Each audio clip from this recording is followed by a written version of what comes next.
Bismillahirrahmanirrahim. Assalamualaikum warahmatullahi wabarakatuh. Perkenalkan, nama saya Fiala Amelia Syafitri, jurusan Tadris Biologi, Fakultas Tarbiyah dan Ilmu Keguruan, Institut Agama Islam Negeri Kerinci. Sebelumnya saya mengucapkan terima kasih kepada dosen pengampu, yaitu Ibu Dinyah Rizkianti Zebua MPD, yang telah mengampu di mata kuliah metodologi penelitian. Baik, di sini saya akan menyampaikan yaitu tentang proposal saya yang berjudul Persepsi Siswa Terhadap Pembelajaran Biologi di kelas 8 SMP Ataibah Semurup. Langsung saja pada bab 1 yaitu pendahuluan. Yaitu terdapat latar belakang masalah. Latar belakang masalah ini yaitu yang pertama pendidikan, merupakan sebuah sistem yang terencana yang mewujudkan suasana belajar mengajar yaitu untuk pelatihan agar peserta didik mampu mengembangkan potensi dirinya secara aktif sehingga peserta didik memiliki kekuatan spiritual, keagamaan, emosional, pengendalian diri, kepribadian, kecerdasan, akhlak mulia, serta keterampilan dibutuhkan oleh dirinya sendiri dan masyarakat. Selanjutnya yaitu terdapat batasan masalah. Batasan masalah mengingat keterbatasan dalam bagi peneliti, yaitu dalam segi waktu, tenaga, kemampuan penulisan, maka penulis ini membatasi masalah yang akan diteliti, yaitu persepsi siswa tentang pembelajaran biologi di kelas 8 SMP Ataibah Semurup. Selanjutnya ada rumusan masalah, yaitu yang pertama yaitu bagaimana pembelajaran biologi di kelas 8 SMP Ataibah Semurup, dan yang kedua bagaimana persepsi siswa terhadap pembelajaran biologi yang dijelaskan oleh guru, dan yang ketiga apa saja kendala yang dihadapi siswa dalam memahami pembelajaran biologi. Selanjutnya yaitu tujuan penelitian, yaitu yang pertama untuk mengetahui pembelajaran biologi di kelas 8 SMP Ataibah Semurup. Yang kedua untuk mengetahui persepsi siswa terhadap pembelajaran biologi yang dijelaskan oleh guru, dan yang ketiga yaitu untuk mengetahui kendala yang dihadapi siswa dalam memahami pembelajaran biologi. Dan selanjutnya yaitu kita akan memberikan manfaat, yaitu kita menjelaskan manfaat dari penelitian kita akan mengatakan atau mengungkapkan, menjelaskan terhadap seseorang bahwa penelitian yang kita teliti ini sangat bermanfaat dan punya manfaat terhadap orang lain, yaitu pertama bagi guru dengan adanya penelitian yang kita lakukan itu dapat membantu meningkatkan atau melakukan perbaikan proses pembelajaran biologi. Yang kedua yaitu bagi siswa, pembelajaran mengharapkan yaitu siswa dapat memahami yang disajikan dan dijelaskan oleh guru dalam proses pengetahuan serta mengaktifkan siswa dalam belajar. Dan yang ketiga yaitu bagi sekolah, dengan adanya penelitian yang kita lakukan maka dapat meningkatkan prestasi sekolah SMP Ataibah Semurup khususnya di bidang biologi. Dan selanjutnya bab 2 yaitu kajian teori. Yang pertama saya akan menjelaskan apa itu persepsi. Persepsi merupakan bagian dari keseluruhan proses yang menghasilkan tanggapan setelah rangsangan yang diterapkan kepada manusia. Persepsi disebut sebagai inti komunikasi karena jika persepsi manusia tidak akurat, manusia tidak akan mungkin dapat berkomunikasi dengan efektif. Dan selanjutnya yaitu ciri-ciri persepsi. Pada ciri-ciri persepsi ini yaitu ada proses pengorganisasian berbagai pengalaman, ada proses menghubung-hubungkan antara pengalaman masa lalu dengan yang baru, dengan ada proses pemilihan informasi, proses teorisasi dan rasionalisasi, ada proses penafsiran dan pemaknaan pesan verbal dan nonverbal, ada proses interaksi dan komunikasi berbagai pengalaman internal dan eksternal, dan juga melakukan penyimpulan atas keputusan-keputusan, pengertian-pengertian, dan membentuk wujud persepsi individu. Faktor-faktor yang mempengaruhi persepsi yaitu ada perhatian, kesiapan mental, kebutuhan, sistem nilai, dan tipe kepribadian. Pertama yaitu ada perhatian. Biasanya tidak mencakup seluruh rangsangan yang ada di sekitar kita sekaligus, tetapi memfokuskan perhatian pada satu atau dua objek saja. Selanjutnya ada kesiapan mental seorang terhadap rangsangan yang akan timbul. Dan selanjutnya ada kebutuhan, merupakan kebutuhan sesaat maupun menetap pada diri individu yang akan mempengaruhi persepsi tersebut. Dan selanjutnya ada sistem nilai, yaitu sistem nilai yang berlaku dalam suatu masyarakat juga berpengaruh terhadap persepsi. Dan juga ada tipe kepribadian, di mana pola kepribadian yang dimiliki oleh individu akan menghasilkan persepsi yang berbeda. Dan selanjutnya ada faktor yang menentukan persepsi, yaitu ada faktor fungsional dan ada faktor struktural. Dimulai dari faktor fungsional, yaitu fungsi yang dari kebutuhan, pengalaman masa lalu, dan hal-hal lain yang termasuk apa saja yang biasa disebut sebagai faktor-faktor personal. Dan selanjutnya ada faktor struktural, yaitu faktor-faktor yang berasal semata-mata dan sifat stimulus fisik terhadap efek-efek syarat yang timbul pada sistem saraf individu. Selanjutnya kita masuk kepada siswa. Apa itu siswa? Siswa merupakan individu yang sedang berada pada masa pertumbuhan dan perkembangan baik fisik maupun psikis menurut fitrahnya masing-masing. Siswa merupakan seseorang yang berusaha mengembangkan potensinya melalui proses pendidikan. Dan selanjutnya karakteristik siswa. Karakteristik siswa antara lain ada siswa yang pandai, siswa yang kurang pandai, dan siswa yang tidak pandai. Siswa yang pandai akan lebih mudah menerima pembelajaran dibandingkan dengan siswa yang tidak pandai. Belum lagi dengan bakat, emosional, dan sosial. Siswa yang berbakat, emosinya stabil, dan lingkungan sosial yang baik akan mudah mengikuti proses pembelajaran dibandingkan dengan siswa yang berada di lingkungan yang kurang baik dan siswa yang berasal dari emosi yang tidak stabil.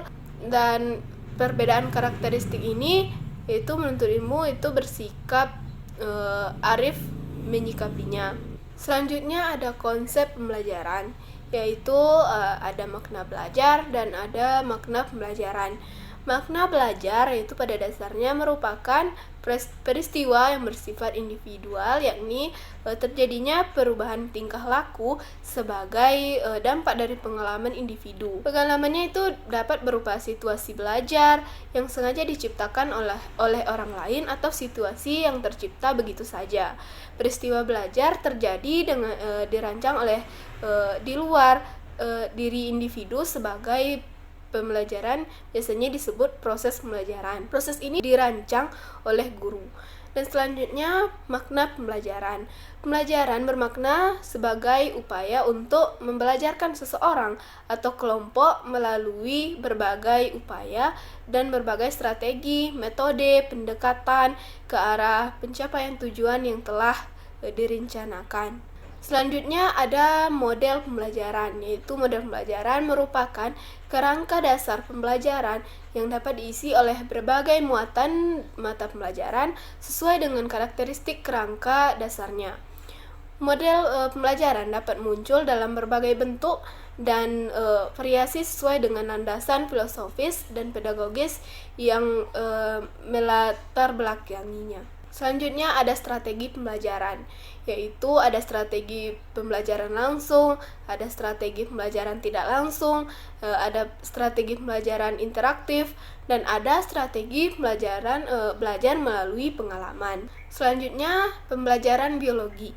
Biologi merupakan suatu ilmu yang mana dalam pembelajarannya dibutuhkan pengalaman langsung dari peserta didik, karena biologi selalu berhubungan dengan dirinya dan lingkungannya. Oleh sebab itu, dalam pembelajarannya dibutuhkan kerja ilmiah yang melibatkan penguasaan konsep yang dilandasi dengan sikap ilmiah. Selanjutnya, penelitian relevan. Seperti yang kita lihat pada penelitian oleh Christine Natalia Tobing yang berjudul Analisis Faktor Kesulitan Belajar Siswa dan Pelajaran Biologi terhadap Hasil Belajar kelas 11 IPA SMA Negeri 19 Medan. Bisa kita lihat Nah, dari hasil penelitian di atas bisa kita lihat bersamaan dengan penelitian ini adalah sama-sama mencari atau mengetahui faktor yang mempengaruhi kesulitan siswa dalam pembelajaran biologi. Namun yang berbeda adalah tempat penelitiannya. Dan penelitian ini ingin mengetahui persepsi siswa tentang pembelajaran biologi. Selanjutnya kita masuk ke bab 3, yaitu metodologi pendidikan. Yang pertama ada jenis dan pendekatan penelitian. Jenis penelitian adalah penelitian kualitatif. Penelitian kualitatif merupakan penelitian yang berusaha melihat kebenaran atau membenarkan kebenaran. Namun dapat dilihat kebenaran tersebut tidak selalu dapat dan cukup dilihat dengan sesuatu yang nyata. Akan tetapi kadangkala melihat sesuatu yang bersifat tersembunyi dan harus melacaknya lebih jauh ke balik sesuatu yang nyata tersebut. Selanjutnya pendekatan yang dilakukan adalah pendekatan fenomenologis. Dalam pandangan fenomenologis, peneliti berusaha memahami arti peristiwa dan kaitan-kaitan terhadap orang-orang biasa dalam situasi. Penelitian ini dilaksanakan itu di SMP Ataibah Semurup.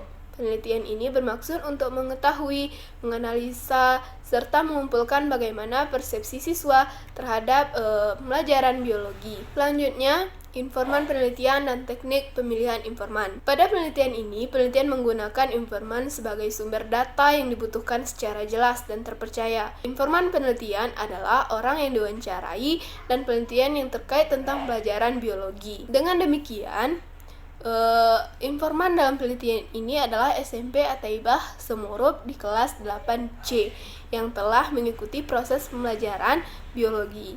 Teknik pemilihan informan melakukan teknik sampling purposive adalah teknik ketentuan sampel dengan pertimbangan atau kriteria-kriteria tertentu.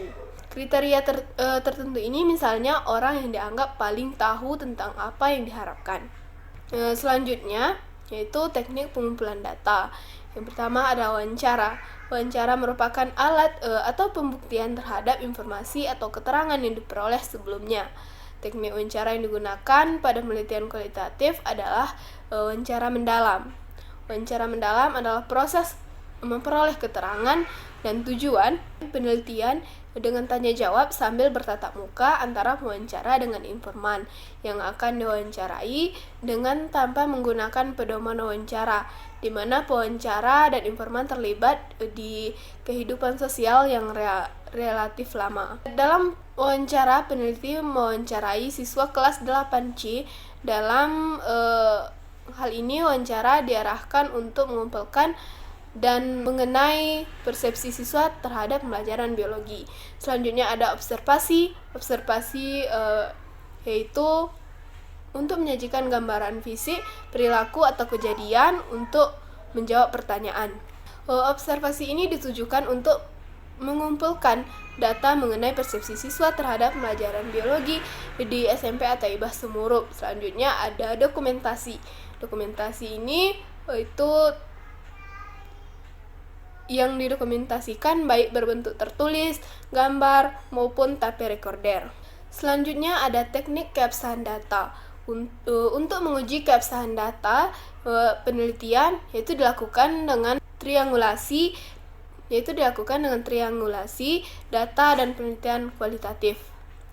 Triangulasi merupakan pemeriksaan keabsahan data yang memanfaatkan sesuatu yang lain di luar data. Teknik triangulasi ini yang paling banyak digunakan adalah pemeriksaan melalui sumber lainnya. Selanjutnya ada teknik analisa data, yaitu teknik analisa data yang dalam penelitian kualitatif ini didasarkan pada pendekatan yang digunakan, yaitu pendekatan fenomenologi. Itulah yang dapat saya sampaikan mengenai proposal saya yang berjudul Persepsi Siswa Terhadap Pembelajaran Biologi di kelas 8 SMP Ataibah Semurup. Lebih dan kurangnya saya mohon maaf karena kesalahan hanya datang dari saya dan kebenaran hanyalah milik Allah Subhanahu wa taala. Wassalamualaikum warahmatullahi wabarakatuh.